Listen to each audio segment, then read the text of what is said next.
الحمدللہ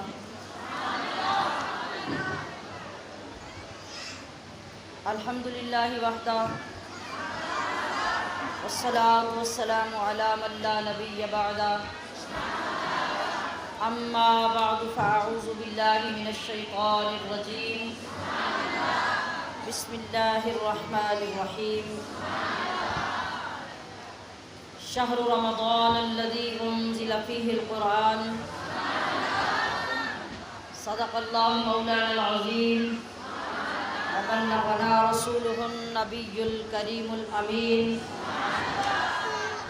رب اشرح لی صدری ویسر لی امری واحلل عقدۃ من لسانی یفقہوا قولی سبحانک لا علم لنا الا ما علمتنا انک انت العلیم الحکیم ان اللہ وملائکتہ یصلون علی النبی یا ایہا الذین آمنوا صلوا علیہ وسلموا تسلیما۔ نہایت ہی قابل احترام سامعات و ناظرات، محبات، مسلمات، مومنات، صالحات، اللہ رب العزت آپ سب کے اندر دائمی طور پر یہ تمام صفات پیدا فرمائے۔ آپ سب کا صدقہ مجھ گناہگار پر بھی اللہ کریم اپنی رحمت کی نظر فرمائے۔ ہمشیران محترم، ہم نے ایک مقدس سفر شروع کیا تھا۔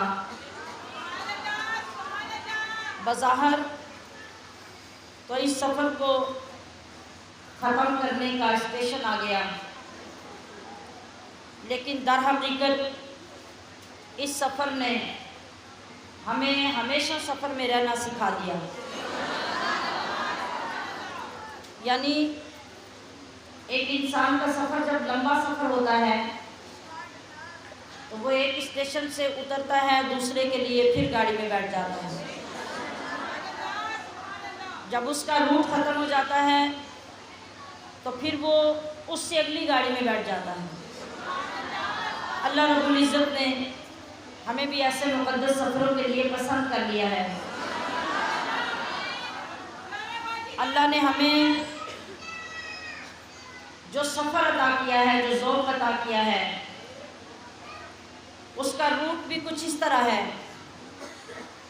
رمضان المبارک میں ہم اپنے سارے ذنب، ساری کثافتیں، ساری غلاظتیں دھلانے کے لیے 29 دن کی ورکشاپ جوائن کرتے ہیں، اور یہ سفر مکمل کر کے جب ہم عید کے اسٹیشن پہ اترتے ہیں تو چند ماہ کے بعد قربانیوں کے نئے جذبوں کو اپنے اندر سمانے کے لیے محرم الحرام کی نئی گاڑی میں بیٹھتے ہیں۔ اس مرکز عالیہ میں جا کر ہم بھرپور جذبے اور قربانیاں اپنے اندر سمیٹ کر پھر ہم اپنے محبوب کے نام پر اپنے آپ کو، اپنی نسلوں کو، اپنی اولادوں کو، اپنے جان و مال کو قربان کرنے کے لیے اگلا سفر شروع کرتے ہیں، اور 12 ربیع الاول کے عین اسٹیشن پہ جا کے اترتے ہیں۔ وہاں سے عشق مصطفیٰ لے کر، بہاریں سمیٹ کر پھر ہم اس عروج کی طرف سفر کرتے ہیں جو 26 اور 27 رجب کی رات میں سر لامکاں سے طلب ہوئی، سوئے منتہا وہ چلے نبی۔ پھر ہم ان عروج اور بلندیوں کے سفر کے لیے تیار ہوتے ہیں، اور اس خاص بارگاہ میں جا کر بلندیوں کے عزم دہراتے ہوئے پھر کچھ دنوں کے بعد واپس اسی اسٹیشن پہ روٹ مکمل کر کے آنے کے لیے شب برات کی پوری رات اللہ کی بارگاہ میں توبہ کر کے، استغفار کر کے، اپنے اندر جو کمی کوتاہی سال کے اندر پیدا ہوتی ہے اس کو رب ذوالجلال کی بارگاہ میں رکھ کر معافی مانگ کر اپنے آپ کو پھر صاف کرتے ہوئے واپس مرکز رمضان میں آ جاتے ہیں۔ ہمشیران محترم، دعا کریں کہ یہ سفر کبھی ختم نہ ہو، ان محبتوں کو کبھی زوال نہ آئے، کبھی شیطان ہمارے راستے میں آ کر ہمیں گمراہ نہ کرے۔ عشق مصطفیٰ کی یہ دولت بڑھتی جائے کہ ہمارے ظاہر اور باطن کی نورانیتیں اس طرح پھیلیں کہ وہ پھیل کر ہمارے خاندانوں کو، ہماری برادریوں کو، ہمارے محلوں کو، یہاں سے بڑھ کر ہمارے شہروں کو، اور پھر ہمارے پورے پاکستان کو، اور یہاں سے باہر نکلتے ہوئے پوری دنیا کو منور فرمائے۔ عزیزات محترم، عشق و محبت کی داستانیں بڑی جدا ہوا کرتی ہیں۔ بر وقت ایک ہی لمحے میں کبھی عاشق کو رلاتی ہیں، کبھی ہنساتی ہیں، کبھی تڑپاتی ہیں، کبھی خوشیاں دیتی ہیں۔ بس دعا یہ ہے کہ اللہ ہمیں معمولی سی وہ چنگاری اور عشق کی صرف عین سمجھا دے۔ زندگی اور آخرت صرف ہماری نہیں، ہماری نسلوں کی بھی سمجھ جائے گی۔ عزیزات گرامی قدر، گزرے ہوئے ماہ رمضان کا اظہار تشکر ضروری ہے، اور اظہار تشکر کا طریقہ کیا ہے؟ ہم بار بار یاد کریں، بار بار سنیں، ان سنی ہوئی چیزوں کو سنیں، ان سنی ہوئی محافل کو سنیں، ان سنی ہوئی تلاوتوں کو سنیں، ان سنی ہوئی دعاؤں کو بار بار سنیں، ان کو اپنے سے جدا نہ ہونے دیں، اور پھر اس پر مداومت کی، ہمیشگی کی، جم جانے کی دعائیں مانگتے رہیں۔ ہم نے پورے مہینے میں قرآن کریم کو سنا، پڑھا، سمجھا، ہمارا تعلق بن گیا، دوستی ہو گئی۔ یہ میں کہہ رہی ہوں، آپ بھی کہتے ہیں کہ دوستی ہو گئی؟ دوستی ہو گئی۔ جتنی دوستی زیادہ ہو اتنی بے قراری زیادہ بڑھ جاتی ہے۔ اب آپ کی سال بھر کی بے قراری بتائے گی کہ آپ کی دوستی کس لیول کی بنی ہے قرآن کریم سے۔ میں نے عرض کیا تھا، پورے سال کا پیٹرن پیش کیا تھا کہ عید کی چھٹیاں گزرتے ہی آپ یہ سمجھیں آپ کی چھٹیاں بھی ختم ہو گئیں۔ یہ آپ کی کلاس تھی اور یہ ختم ہوئی اور آپ کو عید کی چھٹیاں دی گئیں۔ عید کی چھٹیوں کے بعد اچھے طالب علم، علم سے محبت رکھنے والے طالب علم پہلے ہی دن حاضر ہو جایا کرتے ہیں۔ تو مجھے امید ہے کہ آپ بھی بہترین طالب علم ثابت ہوں گے۔ عید کی ایک ہفتے کی چھٹی کے بعد آپ کو پہلے پارے سے تحفظ اور تسمیہ سے باقاعدہ آپ کے گروپس میں سبق بھیجا جانا شروع کر دیا جائے گا۔ اس میں آپ نے کیا کرنا ہے؟ آپ نے اپنا قرآن شریف ٹھیک پڑھنا سیکھنا ہے، اور آپ آج عہد کریں گے اللہ کی بارگاہ میں اس کے محبوب کے قدموں کا تصور کر کے کہ آپ کبھی اس سے غیر حاضر نہیں ہوں گے۔ ہم زیادہ وقت نہیں لگائیں گے، ہم زیادہ سبق نہیں پڑھیں گے، ہم رکوع کے حساب سے، ربع نصف کے لحاظ سے پڑھنے نہیں جا رہے ہیں۔ ہم صرف ایک آیت، اور اگر بہت چھوٹی آیت ہوگی تو 2 آیتیں، اس سے زیادہ ہمارا سبق نہیں ہوگا۔ آج اگر واقعی آپ نے مجھ سے محبت کی ہے، آج واقعی آپ نے سیدہ فاطمہ الزہرا سے محبت کی ہے، آپ نے واقعی سیدہ عائشہ صدیقہ سے محبت کی ہے، آپ نے واقعی